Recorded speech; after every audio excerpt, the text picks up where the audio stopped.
ये कहानी शुरू होती है शाहपुर नाम के एक छोटे से गांव से, जहां रहते थे 3 जिगरी दोस्त, रायस्टार, ज्ञान भाई और अज्जू भाई। इनकी दोस्ती इतनी गहरी थी कि लोग इन्हें दोस्त नहीं बल्कि भाई कहते थे। तीनों ने मिलकर मेहनत करके एक छोटा सा ढाबा शुरू किया। धीरे धीरे वह ढाबा पूरे इलाके में मशहूर हो गया। वहाँ का खाना इतना स्वादिष्ट था कि दूर दूर से लोग खाने आते थे। जल्द ही ढाबा इतना फेमस हो गया कि देश विदेश के लोग वहाँ आने लगे और इनका मुनाफा भी बढ़ता गया। लेकिन किसे पता था कि ये खुशियाँ ज्यादा दिन टिकेंगी नहीं। ढाबे के पीछे एक घना और डरावना जंगल था, जिसमें कहा जाता था कि सूखा लकड़ा नाम का एक भूत रहता है। गांव वालों का मानना था कि जो भी उस जंगल में गया वो कभी लौट कर नहीं आया। एक दिन ढाबे में लकड़ी खत्म हो गई। ज्ञान भाई और अज्जू भाई जंगल से लकड़ी लाने चले गए। जैसे ही वो दोनों पेड़ काट रहे थे, तभी झाड़ियों के पीछे से एक अजीब आवाज आई, ठुंग ठुंग ठुंग ठुंग ठुंग। और फिर सामने आया सूखा लकड़ा, एक लंबा भयानक सूखी लकड़ियों से बना हुआ भूत। सूखा लकड़ा ने ज्ञान भाई पर हमला किया और वहीं उसे मार डाला। अज्जू भाई ने ये देखा और भागने की कोशिश की, लेकिन सूखा लकड़ा ने उसे भी नहीं छोड़ा। अगले दिन जब ढाबा खुला,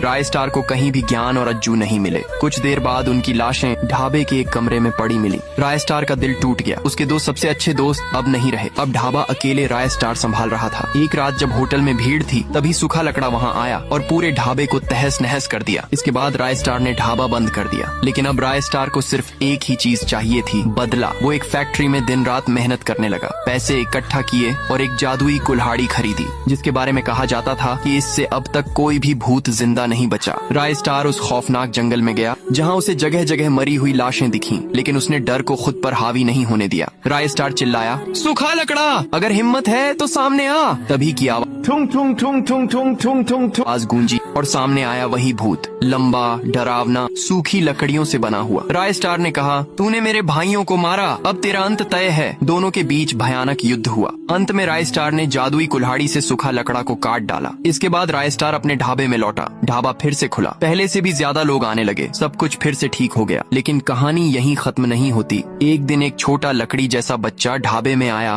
और रायस्टार की तरफ दौड़ा। लेकिन रायस्टार ने देखा कि वो कोई बड़ा खतरा नहीं है, सिर्फ सूखा लकड़ा का बच्चा है। उसने उसे माफ कर दिया और कहा, बदला मैं तुझसे नहीं, तेरे बाप से ले चुका हूँ। तू जा और कभी वापस मत